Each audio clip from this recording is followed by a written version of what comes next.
అందుకే అమావాస్య వస్తే మధ్యాహ్నం ఎవరింటికి వెళ్ళకురా అంటారు. ఎవరింటికి వెళ్ళకురా అని ఎందుకంటారంటే వాడి ఇంటి ముందు పితృదేవతలు నిలబడతారు.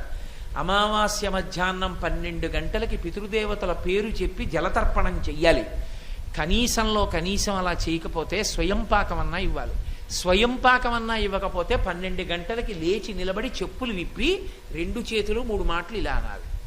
నాన్నగారండి ఏమనుకోకండి, నేను ఇవాళ ఏమీ మీకు పెట్టలేకపోతున్నానని 3 మాటలు చెయ్యి ఊపాలి. అలా కూడా ఊపకపోతే పితృదేవతలు ఆగ్రహిస్తారు. దుర్మార్గుడు, నేను జన్మనిచ్చాను, అమావాస్య 12 అయింది, అయినా సరే నాకేం చేయడం. నాకు ఒక్కొక్కసారి ఆశ్చర్యంగా ఉంటుంది. నేను చెప్పిన మాటల్ని ఎంత గట్టిగా పట్టుకుంటుంటారంటే కొంతమంది, మా మోహన్ రావు గారు అమావాస్య వస్తే ఏ బ్రాహ్మణ కుటుంబం కన్నా నిష్ఠగా చేస్తారు పితృదేవతకి. 12 అయ్యే వరకు ఉండి బ్రాహ్మణుల్ని తీసుకొచ్చి స్వయం పాకం ఇచ్చి అప్పుడు భోజనం చేస్తాడు ఆయన. కాబట్టి అమావాస్య నాడు పితృతర్పణం చెయ్యాలి. ఆంధ్రదేశంలో అంటే సమస్త ఆచారములు లుప్తమైపోతున్నాయి, కానీ ఇప్పటికీ ద్రవిడ దేశంలో మహళయపక్షం వస్తే ఏ దేవాలయానికి వెళ్ళరు. మహళయపక్షం అంతా ఎంత పెద్ద ఆఫీసర్లు కూడా మధ్యాహ్నం అయ్యేటప్పటికీ పుష్కరిణిలో స్నానం చేసి పితృదేవతలకి జలతర్పణలు చేస్తారు. కాబట్టి పితృదేవతల గురించి పట్టించుకునేవాడు ఉండడు. అసలు తల్లి తండ్రి ఫోటో కూడా ఇంట్లో ఉండదు. అట్టే మాట్లాడితే కూతురికి పెళ్లి చేసేటప్పుడు కన్యావరణ ఉంటున్నప్పుడు 3 తరాల పేర్లు చెప్పాలి. ఇంటి బ్రహ్మగారు అడుగుతాడు, ఏమయ్యా 3 తరాల పేర్లు చెప్పు, మీ తాతగారి పేరు ఏమిటంటాడు, తెలియదు. అది చెప్పడానికి ఒక ముసలమ్మ ఉంటుంది, ఆవిడని అడగాలి. మీ తాత పేరు ఇదిరా అంటుంది ఆవిడ. అప్పుడు ఆ తాత పేరు, అప్పుడు తండ్రి పేరు చెప్తాడు. వీడి పేరు ఒకటే, వీడు గుర్తు, తండ్రి పేరు ఏదో కొద్దిగా గుర్తు ఉంటే తాత పేరు తెలియనే తెలియదు. అసలు ముత్తాత పేరు చెప్పేవాడే లేరు.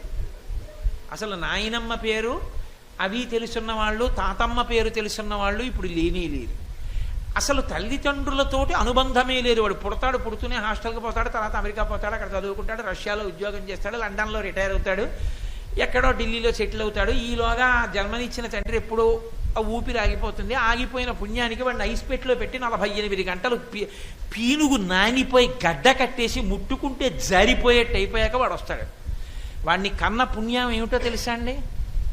కొడుకు అడగాలి అగ్నిహోత్రుణ్ణి, కట్టెల మీద పెట్టేటప్పుడు ప్రార్థన చేస్తాడు, మా నాన్న బతికున్నంత కాలం నిన్ను పరమభక్తితో ఆరాధన చేశాడు, మా నాన్నని కాల్చక అలా చేసి ఇబ్బంది పెట్టకయా, మా నాన్నని భగ్గుమన కాల్చి నీలో హవిస్సు వేస్తే దేవతలకు ఎలా తీసుకెళ్ళావో అలా మా నాన్న శరీరముతో ఉన్న నాళ్ళు నిన్ను గౌరవించాడు, మా నాన్న శరీరాన్ని హవిస్సుగా దేవతలకి తీసుకెళ్ళిపో అని ప్రార్థన చెయ్యాలి.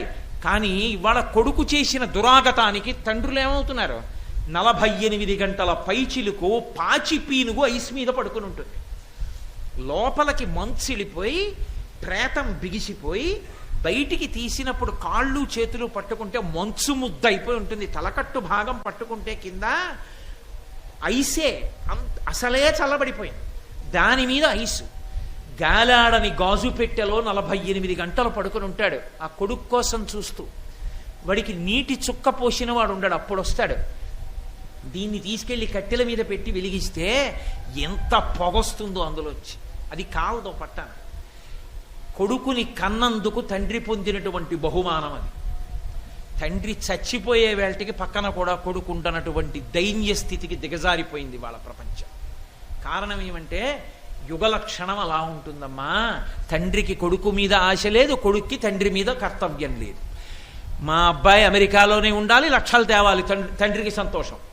నాన్నగారు పెద్దవాడైపోయాడు, నాన్నగారికి నేను కాళ్ళు పట్టింది ఎప్పుడు, నాన్నగారికి కూరలు తెచ్చి, నాన్నగారండి మీకు దోసకాయ పప్పు ఇష్టం, దోసకాయలు తెచ్చాను నాన్నగారండి, అమ్మ దోసకాయ పప్పు అయ్యమ్మా ఇవాళ నాన్నగారు తింటారని కొడుకు అన్ననాడు తండ్రికి గజారోహణం చేయించినట్టు. అన్న కొడుకేడి 70 ఏళ్ళు వచ్చినా వీడి సంచి, వీడి సైకిలు, వీడి కూరలు వీడివే. తెచ్చినవాడా వండి పెట్టినవాడా ఎవడున్నాడు కనుక.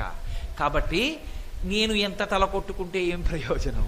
కాబట్టి దేవతలకు, పితృదేవతలకు, నీకు నాకు ఎవరు చెప్తున్నారు ఈ మాటలన్నీ? నేను చెప్తున్నాను అనుకోకండి, కోటేశ్వరారు చెప్పట్లేదు, భాగవతంలో చెప్పారు, వ్యాసుడు చెప్పాడు, పోతన గారు చెప్పారు. ధర్మదేవతతో భూమాత మాట్లాడుతోంది.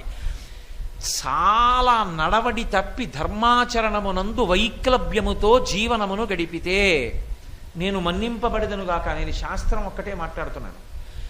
అలా ప్రవర్తిస్తే తర్వాతి కాలంలో వాళ్ళు ఏం చేస్తారంటే వంశము లేకుండా చేస్తారు. అంటే వాళ్ళు చేసే పని అదే. అందుకే తద్దినం పెట్టకపోతే ఏమవుతుంది అని అడిగారు అనుకోండి, వాడికి ఏం ఉండదు, కర్తకేం ఇబ్బంది రాదు.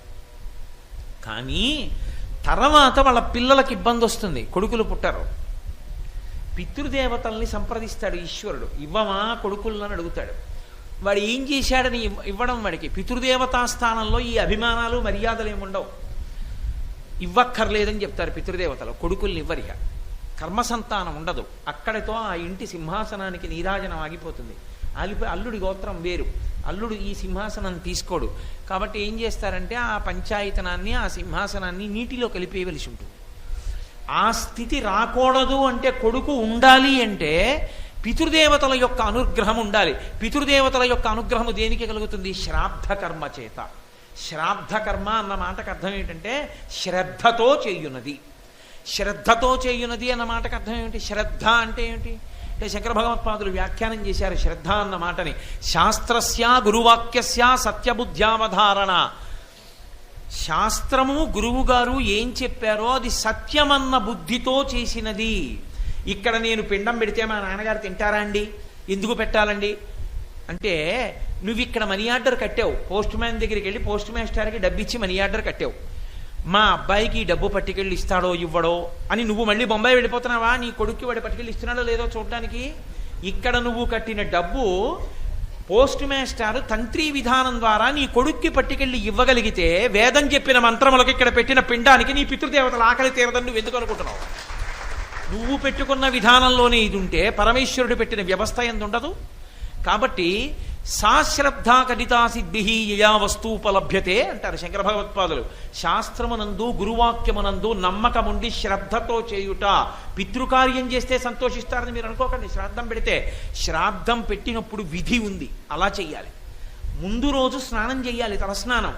పితృదేవతల కొరకు స్నానం చేస్తే, రేపు మా నాన్నగారి తద్దినం అంటే నేను ఇవాళ తలస్నానం చేశాను అనుకోండి, ఇక నేను ఎవరికి ఆశీర్వచనం చేయకూడదు, విశేషమైన దేవతారాధన చేయకూడదు, దేవాలయాల్లోకి వెళ్ళకూడదు. మా నాన్నగారి గురించి స్మరిస్తూ ఉండాలి. మహానుభావుడు మా నాన్నగారు ఎంతటి పరమభక్తుడు, షట్కాల శివపూజా దురంధరుడు, ఎంతటి సంగీత విద్వాంసుడు, ఎంతటి జ్యోతిష ప్రకాండుడు. మహానుభావుడు పరమభక్తితో ధూర్జటిలా శంకర శతకాన్ని రచించుకుని పద్యాలు రాశారు అని ఆ పుస్తకం చదువుకుని మా నాన్నగారి యొక్క గుణములను వర్ణించాలి. అంతేకాని ఆయనలో దోషమున్నా మాట్లాడకూడదు. తండ్రి గురించి గొప్పగా మాట్లాడుకుని సంతోషించి మరునాడు శ్రాద్ధకర్మ చేసేటప్పుడు తన కొరకు అని తెచ్చుకున్నవేవీ ఇక తాను వండకూడదు. కేజీ బెండకాయలు తీసుకొచ్చి 4 పులుసులో వేసుకోగా మిగిలినవి వండి పితృదేవతలకు పెడితే వాళ్ళు తీసుకోరు. వారి కొరకనే తేవాలంతే. తెచ్చినవన్నీ వారి కొరకే. పితృదేవత శ్రాద్ధం కొరకు తెచ్చుకున్నాను అంటారు, తీసుకురావాలి. తీసుకొచ్చి సాధ్యమైనంత వరకు భార్య పచనం చెయ్యాలి. ఇంటి కోడలు కోడలు కోడలు అని తండ్రి పరితపించిపోతాడు. కోడలది కొడుకు కన్నా శక్తివంతమైన స్థానం. ఎందుచేతనంటే ఆ తిథి వచ్చినా కోడలు ఇంట్లోకి రాకుండా అశౌచం ఏదైనా ఉందనుకోండి, రాడు పితృదేవత. నా కోడలు ఇంట్లోకి రాకూడదు, నేను రానంటాడు. ఆమెకి స్నానం అయిన తర్వాత వస్తారు పితృదేవతలు. తద్దినం వాయిదా పడిపోతుంది. ఆమెకి శౌచం వచ్చిన రోజున తద్దినం పెడతారు.